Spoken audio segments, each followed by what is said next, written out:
नेपाल में जेनजी ने social media प्रतिबंध और भ्रष्टाचार के खिलाफ व्यापक प्रदर्शन शुरू किया। यह आंदोलन युवाओं ने पारदर्शिता और निष्पक्ष शासन की मांग पर शुरू किया था। लगातार विरोध और हिंसा के कारण प्रधानमंत्री केपी शर्मा ओली को पद छोड़ना पड़ा।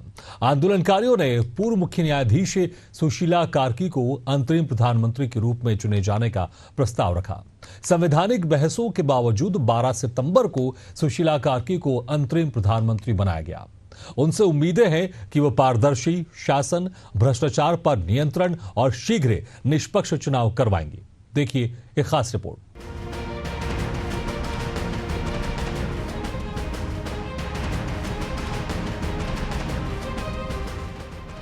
सोशल मीडिया पर प्रतिबंध से जेनजी ने शुरू किया प्रदर्शन।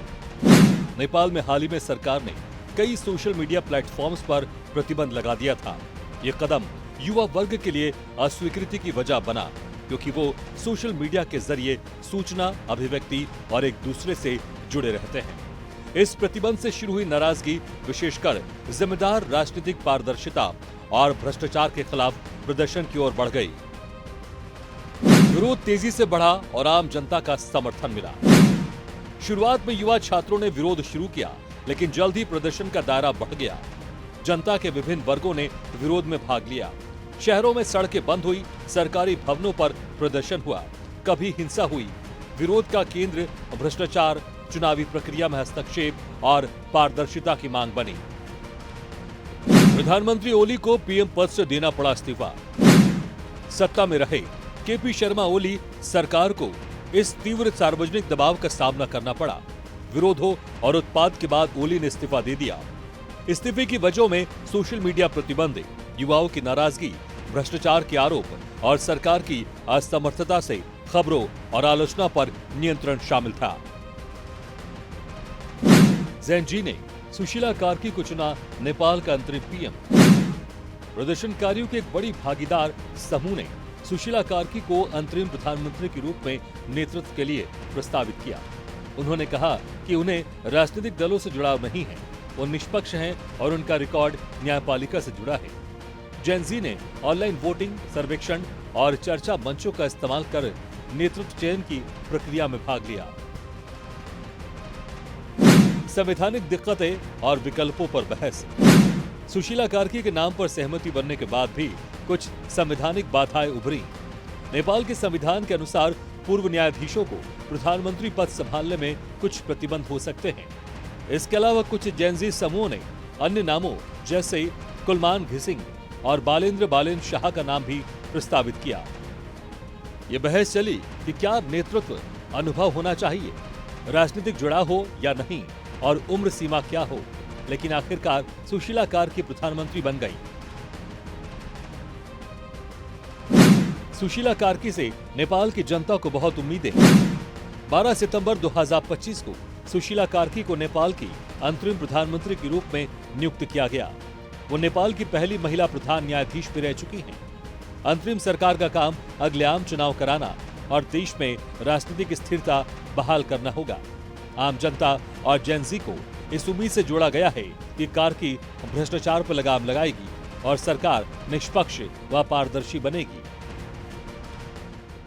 इजराइल ने 72 घंटों में बड़े पैमाने पर हवाई हमले किए। सबसे बड़ा निशाना कतर बना, जहां हमास से जुड़े ठिकाने ध्वस्त हुए और कई लोगों की मौत हुई।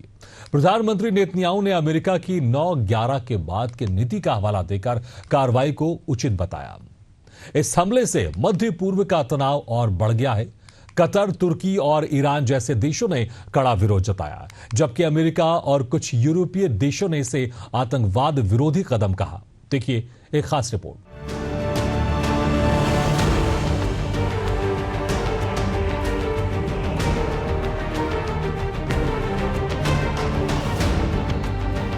इजराइल ने 72 घंटों में किया व्यापक हमला।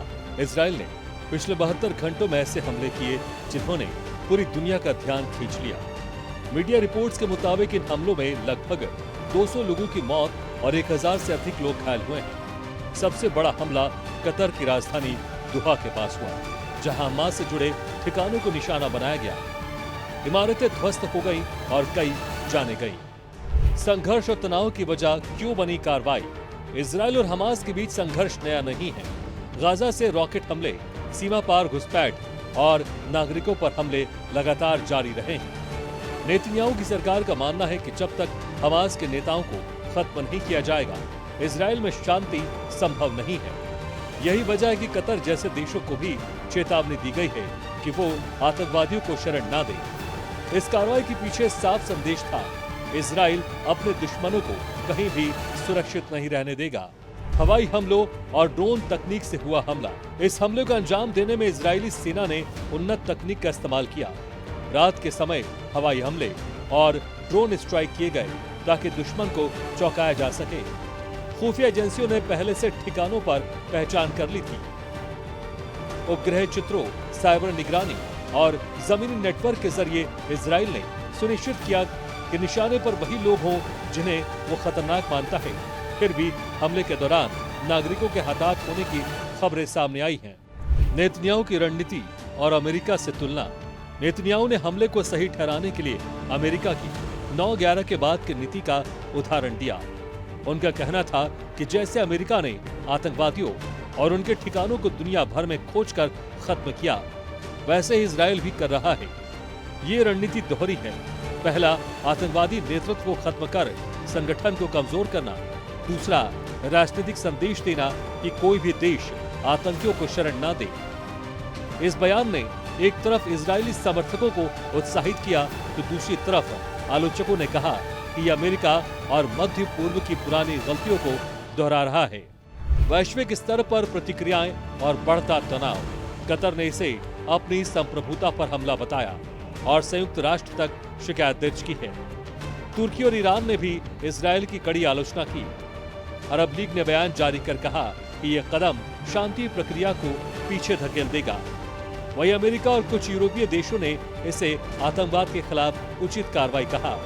इससे साफ है कि वैश्विक प्रतिक्रियाएं बटी हुई हैं। स्थानीय स्तर पर असर ये हुआ कि गाजा और कतर दोनों जगहों पर तनाव और बढ़ गया और आम लोग भय और असुरक्षा महसूस करने लगे। भविष्य की स्थितियां और संभावनाएं। इन हमलों ने यह साफ कर दिया कि इजराइल अपनी सुरक्षा को लेकर कोई समझौता नहीं करेगा। लेकिन सवाल यह है कि क्या लगातार हवाई हमले आतंकवाद को रोक पाएंगे या और नए दुश्मन पैदा करेंगे? अगर मुस्लिम देशों और इजराइल के बीच तनाव बढ़ता रहा तो मध्य पूर्व एक और बड़े संकट की ओर बढ़ सकता है। अंतर्राष्ट्रीय समुदाय के लिए ये जरूरी है कि वो सिर्फ निंदा या समर्थन तक सीमित न रहे, बल्कि सक्रिय मध्यस्थता करे। मिस्र इस समय आर्थिक संकट से जूझ रहा है। इसी बीच उसने सऊदी अरब और यूएई के साथ 18.5 अरब डॉलर का मरासी रेड सी पर्यटन निवेश समझौता किया है। ये परियोजना लाल सागर तट पर विकसित होगा और इसमें hotel, resort, shopping, health care और मनोरंजन सुविधाएं शामिल होंगी। इससे लाखों रोजगार सृजित होंगे और विदेशी मुद्रा आय बढ़ेगी। ये योजना इजिप्ट विजन 2030 का हिस्सा है। हालांकि आलोचक मानते हैं कि भूमि बिक्री और पर्यावरणीय असर जैसी चुनौतियां बनी रहेंगी। देखिए एक खास रिपोर्ट। मिस्र का आर्थिक संकट और निवेश की जरूरत। मिस्र लंबे समय से आर्थिक संकट से जूझ रहा है। बढ़ती महंगाई, विदेशी मुद्रा की कमी और भारी बाहरी कर्ज ने देश की वित्तीय हालत को कमजोर कर दिया है। इस परिस्थिति में सरकार लगातार नए रास्ते तलाश रही है ताकि विदेशी निवेश आकर्षित किया जा सके और अर्थव्यवस्था में सुधार हो। पर्यटन क्षेत्र मिस्र की आय का बड़ा स्रोत है और इसी को मजबूत बनाने के लिए हाल ही में मिस्र ने सऊदी अरब और संयुक्त अरब अमीरात यूएई के साथ एक बड़े निवेश समझौते पर हस्ताक्षर किए हैं। ये समझौता न सिर्फ आर्थिक दबाव कम करेगा बल्कि मिस्र की वैश्विक पहचान को भी नया आयाम देगा। मरासी रेड सी परियोजना का महत्व। इस निवेश का केंद्र है मरासी रेड सी पर्यटन और रियल एस्टेट परियोजना। ये परियोजना लाल सागर के तट पर विकसित की जाएगी और इसका विस्तार लगभग 10 मिलियन वर्ग मीटर भूमि पर होगा। इसमें लंबा वाटर फ्रंट पियर, याट, मरीना और नौकायन योग्य जलमार्ग शामिल होंगे। इसके अलावा अंतर्राष्ट्रीय स्तर के होटल, रिसोर्ट, शॉपिंग डिस्ट्रिक्ट, अस्पताल, स्कूल और वेलनेस सेंटर भी बनेंगे। इसे अरब दुनिया की सबसे बड़ी पर्यटन परियोजनाओं में गिना जा रहा है। इसका उद्देश्य मिस्र को लग्जरी पर्यटन का नया केंद्र बनाना है, जहां साल भर वैश्विक पर्यटक आकर आर्थिक गतिविधियों को बढ़ावा देंगे।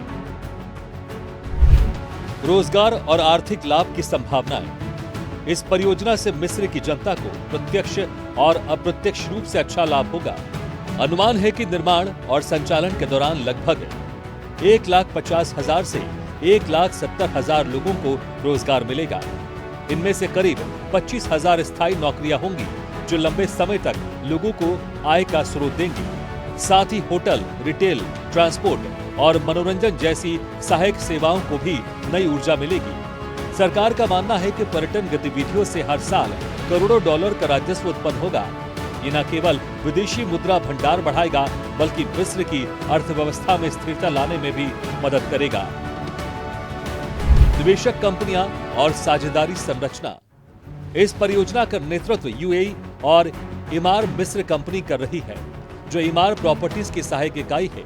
इसके साथ ही सऊदी अरब की गोल्डन कोस्ट और मिस्र की स्काई टावर जैसी कंपनियां भी साझेदारी कर रही हैं। ये तीनों कंपनियां पहले से ही मिस्र में बड़े प्रोजेक्ट कर चुकी है, जिससे इनके अनुभव और नेटवर्क का लाभ मिलेगा। हालांकि हिस्सेदारी का अनुपात और परियोजना पूरी होने की समय सीमा अभी स्पष्ट नहीं की गई है। फिर भी 18.5 अरब डॉलर का ये निवेश मिस्र के इतिहास का सबसे बड़ा पर्यटन समझौता है और इसे लेकर निवेशकों की उत्सुकता साफ दिखाई देती है। इजिप्ट विजन 2030 का लक्ष्य। ये परियोजना सीधे तौर पर मिस्र की इजिप्ट विजन 2030 योजना से जुड़ी है। इस योजना का उद्देश्य देश को एक वैश्विक पर्यटन और निवेश केंद्र बनाना है। सरकार का लक्ष्य है कि 2028 तक हर साल 30 मिलियन पर्यटकों को आकर्षित किया जाए।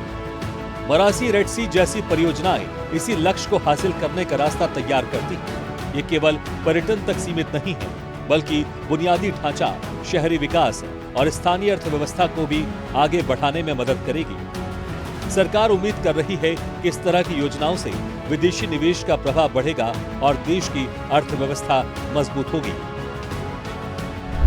आलोचनाएं, चुनौतियां और भविष्य की राह। इतनी बड़ी परियोजना के बावजूद आलोचनाएं भी सामने आई हैं। कई लोग मानते हैं कि यह केवल भूमि और संसाधनों को विदेशी कंपनियों को सौंपने का तरीका है। सवाल यह भी उठता है कि क्या पर्यटन और रियल एस्टेट पर अत्यधिक निर्भरता वास्तव में मिस्र की अर्थव्यवस्था को लंबे समय तक मजबूत बना पाएगी? पर्यावरण पर असर और स्थानीय समुदायों के हित भी एक बड़ी चिंता है। चीन पाकिस्तान आर्थिक गलियारा यानी सीपेक एक बार फिर सवालों के घेरे में है। अरबों डॉलर की इस परियोजना को विकास का इंजन बताया गया था, लेकिन जमीनी हकीकत बेहद अलग है। बलूच विद्रोह और आतंकी हमलों ने सुरक्षा को गहरा संकट बना दिया है। चीन अब सीधे पाकिस्तानी सेना से गारंटी मांग रहा है कि उसके नागरिक और प्रोजेक्ट सुरक्षित रहें। राजनीतिक अस्थिरता और लगातार बदलती नीतियों ने प्रगति की रफ्तार रोक दी है। पाकिस्तान कर्ज तले दबता जा रहा है और जनता को राहत नहीं मिल रही है। ये गलियारा पाकिस्तान और चाइना दोनों के लिए मुसीबत बन गया है। देखिए एक खास रिपोर्ट।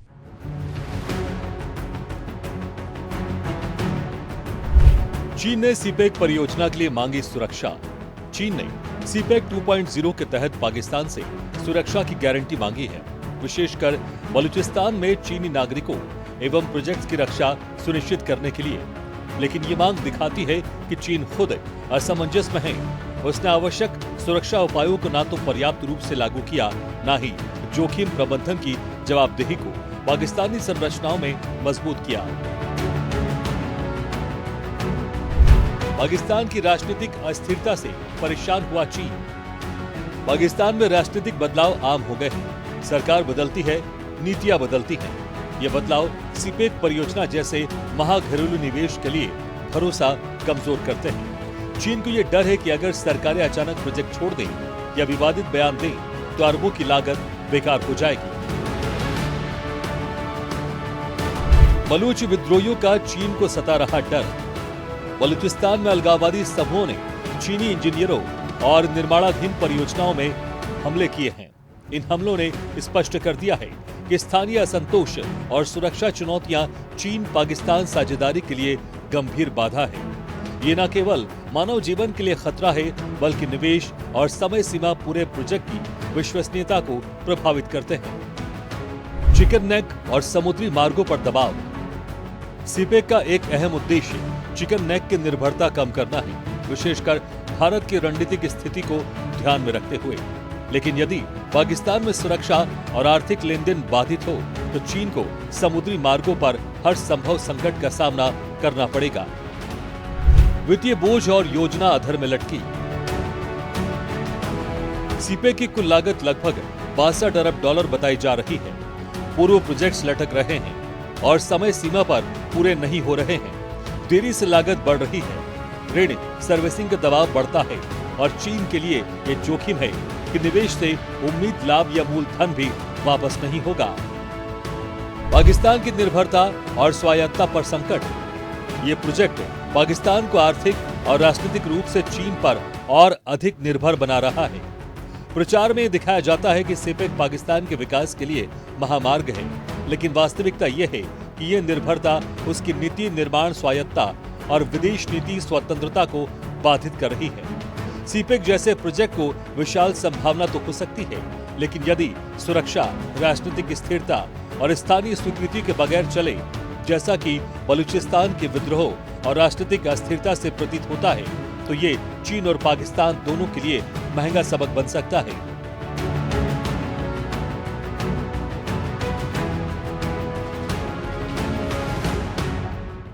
चीन ने समलैंगिक विवाह को मान्यता देने से इनकार कर दिया है। सरकार का कहना है कि विवाह सिर्फ पुरुष और महिला के बीच ही रहेगा। इस फैसले से एलजीबीटीक्यू समुदाय गहरी निराशा में है और उन्होंने इसे असमानता का उदाहरण बताया है। मानवाधिकार संगठन भी इसे भेदभाव मान रहा है। अंतर्राष्ट्रीय दबाव और युवा पीढ़ी की सोच बदलाव की ओर इशारा करती है, लेकिन परंपरागत मान्यताएं अभी सबसे बड़ी रुकावट है। विशेषज्ञ मानते हैं कि भविष्य में सामाजिक जागरूकता और न्यायालय ही बदलाव में अहम भूमिका निभा सकता है। देखिए एक खास रिपोर्ट।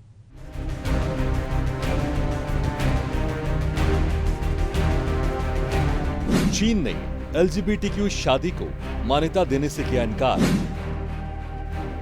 चीन ने एक बार फिर स्पष्ट किया है कि देश में विवाह की परिभाषा नहीं बदलेगी। सरकार का कहना है कि विवाह सिर्फ पुरुष और महिला के बीच ही मान्यता प्राप्त करेगा।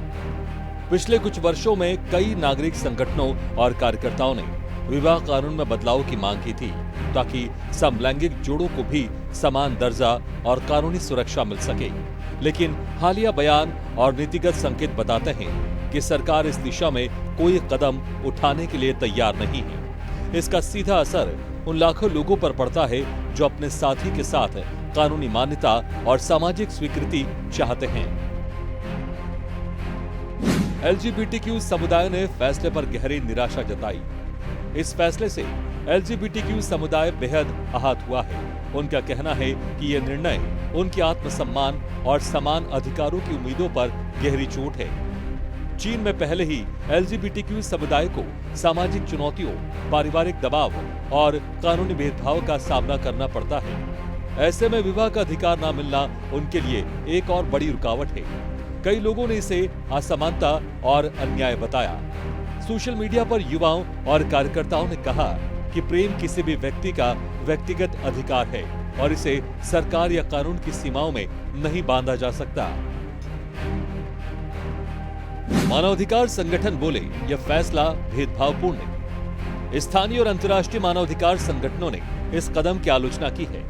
उनका कहना है कि यह फैसला बुनियादी मानवाधिकारों और स्वतंत्रता का उल्लंघन है। अंतर्राष्ट्रीय रिपोर्टों में यह भी कहा गया है कि चीन को नागरिकों की स्वतंत्रता और विविधता का सम्मान करना चाहिए।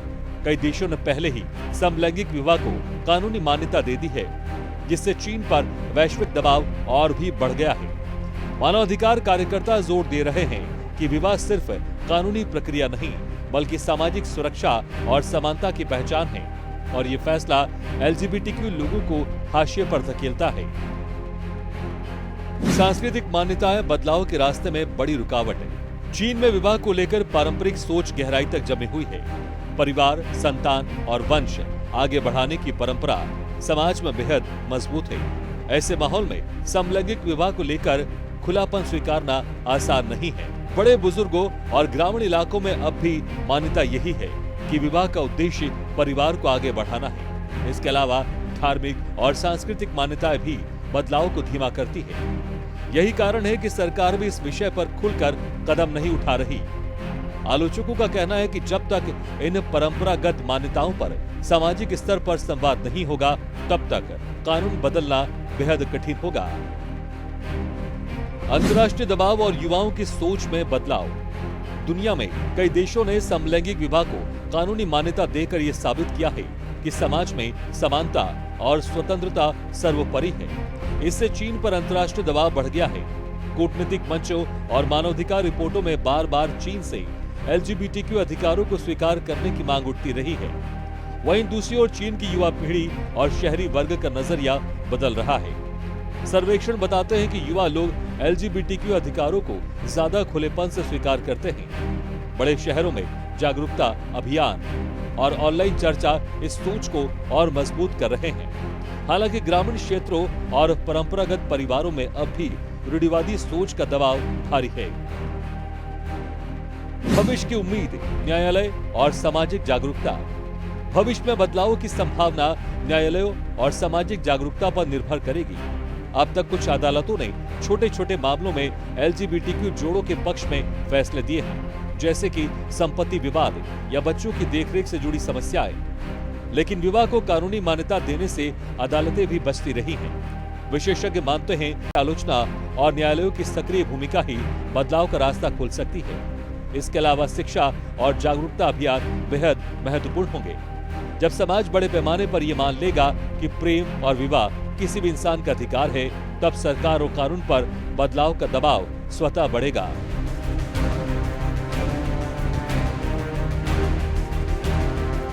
इसी के साथ देश दुनिया में फिलहाल इतना है, लेकिन खबरों का सिलसिला लगातार जारी। आप देखते रहिए एशियन न्यूज़।